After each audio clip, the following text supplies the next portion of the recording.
on up here. Let's take care of it. Sit next to me.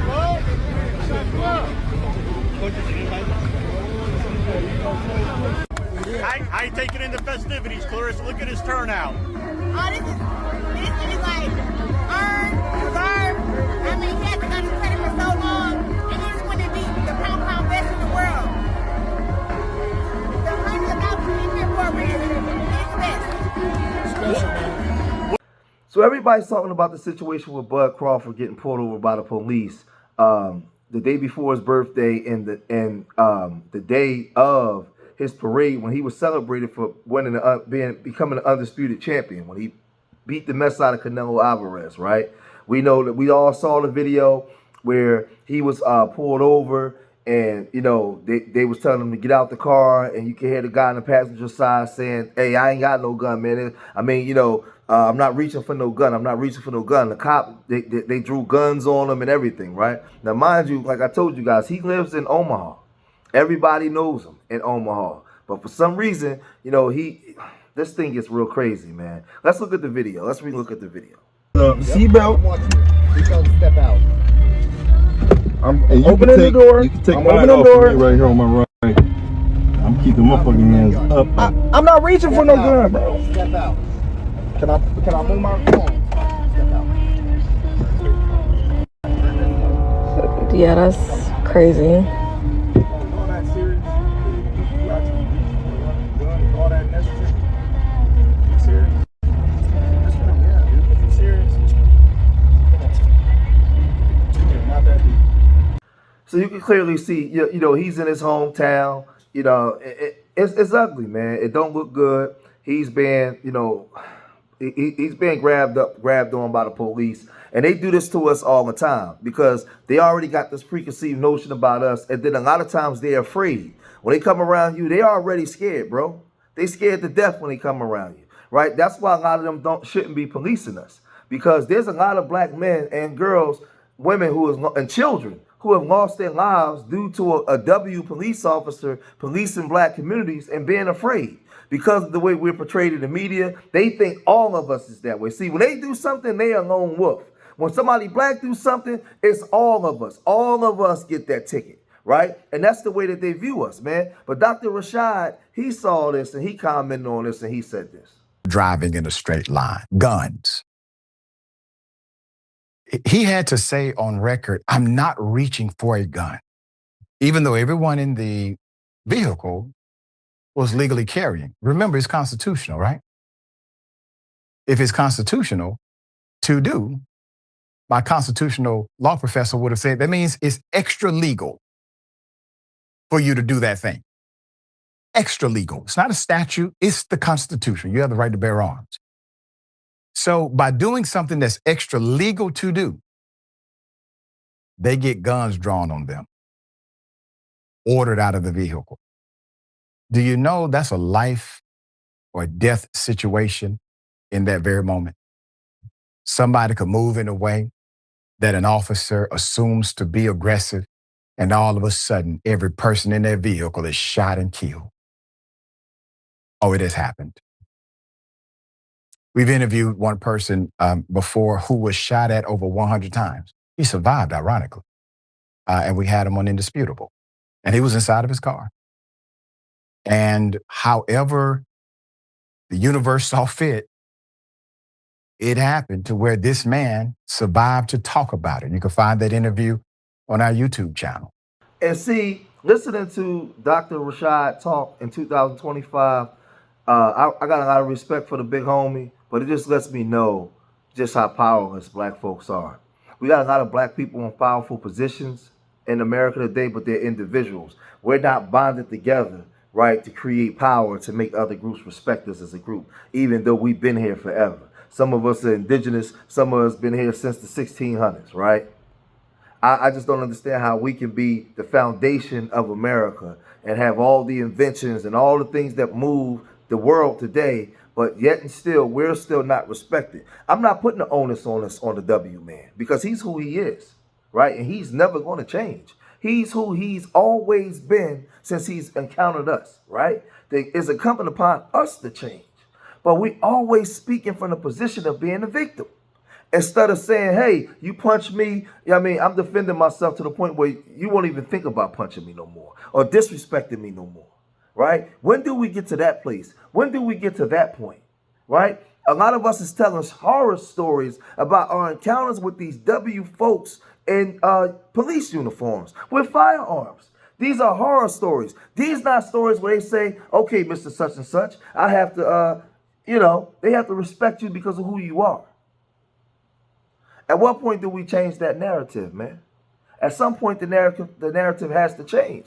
But Corey Holcomb, he also spoke on this, and he said something that was interesting. Check it out. Bud Crawford won his middleweight title, and he was in Nebraska, where he from. They had a parade for him, and the police pulled my brother over.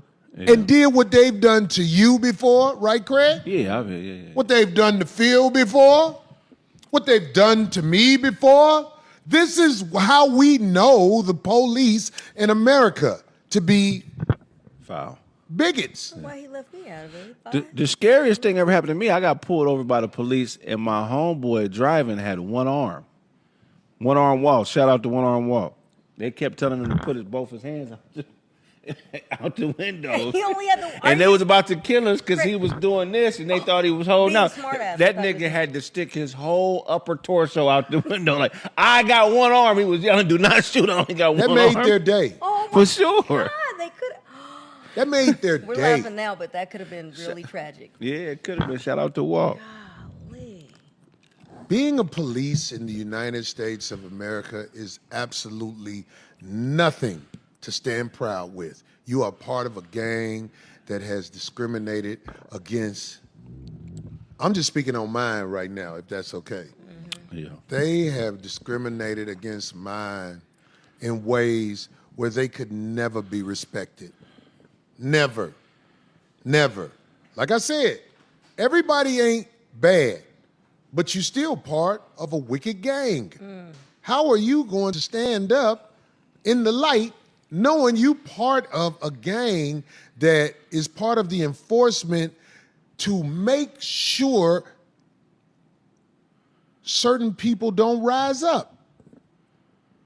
Bud rose up. He was in Nebraska being celebrated. It's no coincidence. Let me say that again. It's no coincidence that happened to him and his crew. Bud, I'm sorry that happened to you.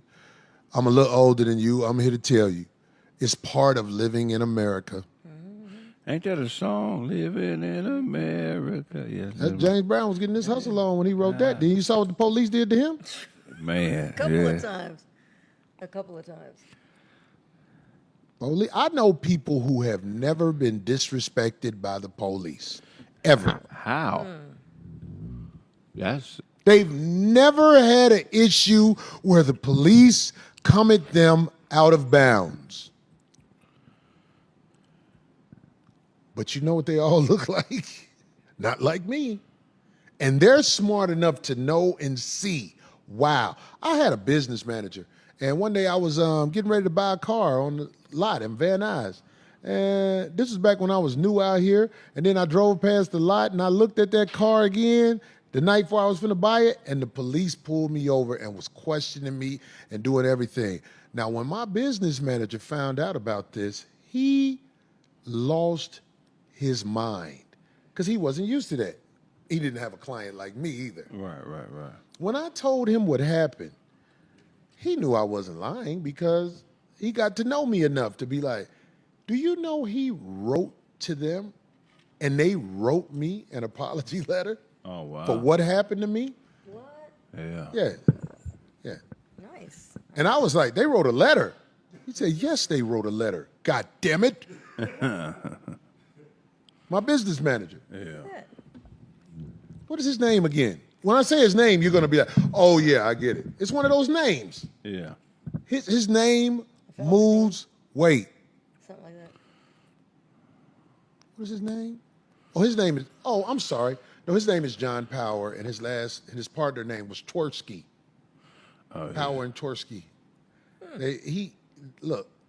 They can't make the world not evil against African Americans, but they can definitely say, hey, this is one of the African Americans I know, and you guys back off. Because they sent me an apology letter. I was laughing. They did that, huh? Yeah. Oh, okay. Just off what I told him. Right. He was very upset because he was trying to make a good impression on me. He wasn't fronting. He just couldn't believe what I told him happened. He was like, we're going to buy the car tomorrow. What's their problem? And I was laughing like he can't even imagine how the world works because it doesn't happen to him.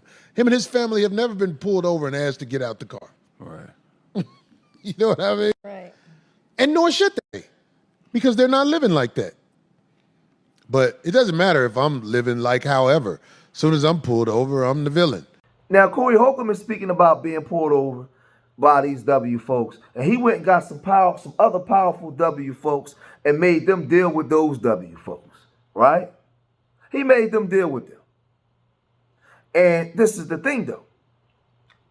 As I keep saying, when do we get to a position where we don't have to go to no W man in order to get justice? We get justice based off of our own merit of who we are. When do we get to that space? And not always talking from the position of a victim. When? See, when we scream black power, you know why these young black boys don't respect us? Because we don't exhibit any type of black power. They don't even know what black power is. So, in their frustration and trauma, we turn around and we unalive each other. We disrespect each other. We put each other down. We crab in the barrel each other. Because we scream this black power. But where is it? Where is it? It's not on display. This guy is the undisputed champion in the world. In his hometown, where everybody knows him. Even have fights in his hometown. He gets pulled over by some W folks. And they probably was in the car like, yo, you want to have some fun? Let's mess with this N-word Bud. He thinks he's bigger than life. He thinks he runs our town. We're going to show him. Let's get him, Earl. And Jed and Percy Earl pulls him over, just to harass him. That's what they do. That's what they do. But this is the thing. It's not the fact that they pulled him over and harassed him. It's the fact that the mindset made them believe it was okay for them to do what they was doing. That's what I got the problem with. They believed that it was okay for them to do that. This thing is crazy, man. I don't know, man. Like, what y'all think about this? What y'all think? Let me know what y'all think about this, man. Leave your comments in the comment section. Subscribe to Street Media TV. Remember, I love y'all. Till next time. Peace.